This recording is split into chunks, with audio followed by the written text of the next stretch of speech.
ರಾಜಗೋಪಾಲನಗರ ವಾರ್ಡ್ನ ರಾಜೇಶ್ವರಿ ನಗರದ ಆಕಾಶ್ ಥಿಯೇಟರ್ ಸಮೀಪದಲ್ಲಿ ಉದ್ಯಮಿ ಹಾಗೂ ಸಮಾಜ ಸೇವಕರಾದ ಸೋಮಣ್ಣನವರ ನೂತನ ನಿವಾಸದ ಗೃಹ ಪ್ರವೇಶಕ್ಕೆ ಮುಳ್ಕಟ್ಟಮ್ಮ, ದೊಡ್ಡಮ್ಮ, ರಾಜೇಶ್ವರಿ ಹಾಗೂ ಆಂಜನೇಯ ಸ್ವಾಮಿ ದೇವರುಗಳನ್ನು ಕರೆತಂದು ಸೋಮಣ್ಣ ಹಾಗೂ ಗೀತಾ ದಂಪತಿಗಳ ನೇತೃತ್ವದಲ್ಲಿ ವಿಶೇಷ ಪೂಜೆ ಸಲ್ಲಿಸಲಾಯಿತು.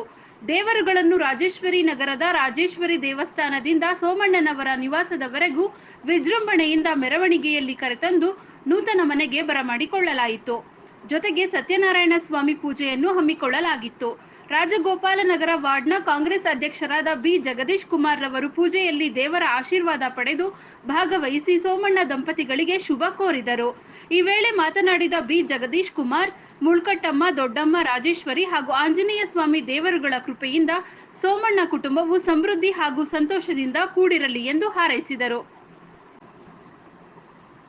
ಈ ಸಂದರ್ಭದಲ್ಲಿ ರಾಜಗೋಪಾಲ್ ನಗರ ವಾರ್ಡ್ ಕಾಂಗ್ರೆಸ್ ಅಧ್ಯಕ್ಷರಾದ ಬಿ. ಜಗದೀಶ್ ಕುಮಾರ್, ಸಹಾಯ ಹಸ್ತ ಸೇವಾ ಟ್ರಸ್ಟ್ನ ಅಧ್ಯಕ್ಷರಾದ ರುದ್ರಗೌಡ್ರು, ಬಿಜೆಪಿ ಮುಖಂಡರಾದ ಮಂಡ್ಯ ರವಿ, ಕೃಷ್ಣಕುಮಾರ್ ಭಟ್ರು, ಮಧು ಸೇರಿದಂತೆ ಹಲವಾರು ಮುಖಂಡರು, ಸ್ನೇಹಿತರು, ಹಿತೈಷಿಗಳು, ಸ್ಥಳೀಯರು, ಕುಟುಂಬ ವರ್ಗದವರು ಉಪಸ್ಥಿತರಿದ್ದರು.